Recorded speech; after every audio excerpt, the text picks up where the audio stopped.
Modification లాగా ఉంది vehicle కూడా. అంటే ఏదైతే వెహికల్ మనకి షోరూమ్ వస్తుందో అది కాకుండా మోడిఫికేషన్ పర్మిషన్ తీసుకోవాలి. అది మేము ఆర్టీలో క్లారిఫై చేసుకుని వెహికల్ ఇచ్చేస్తాం, అదే ప్రాబ్లం. మేమేం పర్మిషన్ క్యాన్సిల్ చేయలేదండి, పర్మిషన్ క్యాన్సిల్ చేయలేదు. మేము అసలు వెహికల్ షాప్ నే టచ్ చేయలేదు, మేము ఓన్లీ వెహికల్స్ టచ్ చేస్తున్నాం. అన్నెసరీగా అతను మా మీద చెప్తున్నాం, కానీ అసలు మేము కనీసం మేము ఫుట్పాత్ ఎక్కామా.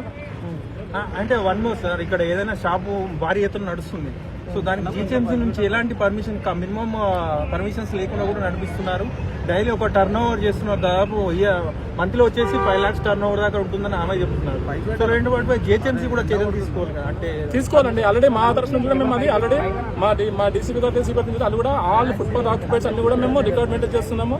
తమరన్నట్టు జీహెచ్ఎంసీకి లెటర్ పెడుతున్నాము, కంబైన్ ఆపరేషన్ అని తీపేస్తాం ట్రై చేస్తున్నాం. సో మీకు ఇక్కడ ట్రాఫిక్ మీద ఎవరన్నా ఫిర్యాదు చేశారంటే వాహనదారులు కావచ్చు, మాకు ట్రాఫిక్ ఇబ్బంది అనేది మాకు కంట్రోల్ నుంచి వస్తుందండి. ఎక్కడైతే ట్రాఫిక్ అవుతుందో అక్కడ రెడ్ సింబల్ వస్తుంది. మాకు ఫిర్యాదు చేయకుండా మా లిమిట్స్ కాబట్టి మేము ఖచ్చితంగా మేము అక్కడ అప్రోచ్ అవుతాం. Okay fine. మేము కూడా చాలాసార్లు కవర్ చేసాము, ఇక్కడ వెహికల్ పార్క్ చేయడం వల్ల చాలా వెహికల్స్ ఆగిపోయాయి.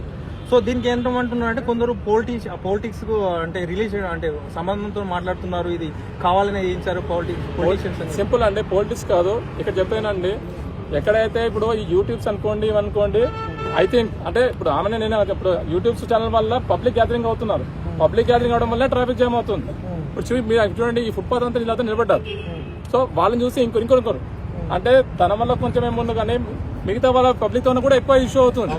అందువల్ల మేము రావాల్సి వస్తుంది తప్పితే అక్కడ పర్సనల్ ఇష్యూ ఏం లేదు. అక్కడ సో ఇంకోటి, ఇక్కడ ఫుడ్ బ్లాక్ చాలా షాప్స్ ఉన్నాయి కాబట్టి పార్కింగ్ కి సంబంధించి ఇబ్బందులు కూడా మనం ఎదుర్కొంటున్నాం. సో పార్కింగ్ ఎక్కడైనా ఏర్పాటు చేసే అవకాశాలు ఏమైనా ఉన్నాయి? ఆల్రెడీ ఇక్కడ పార్కింగ్ కూడా ఉందా?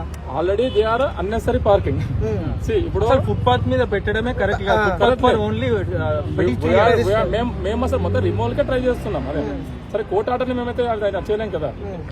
కోర్ట్ అండ్ జిహెచ్ఎంసీ అది గవర్నమెంట్ ల్యాండ్ అంటుంది. నాకు కంప్లీట్ ఐడియా లేదు, రీసెంట్ గా ట్రాన్స్ఫర్ చేసాను కాబట్టి కంప్లీట్ ఐడియా లేదు. సో నా part of my job is to clear the traffic, to clear the traffic only. Okay sir, thank you. అది ఓకే.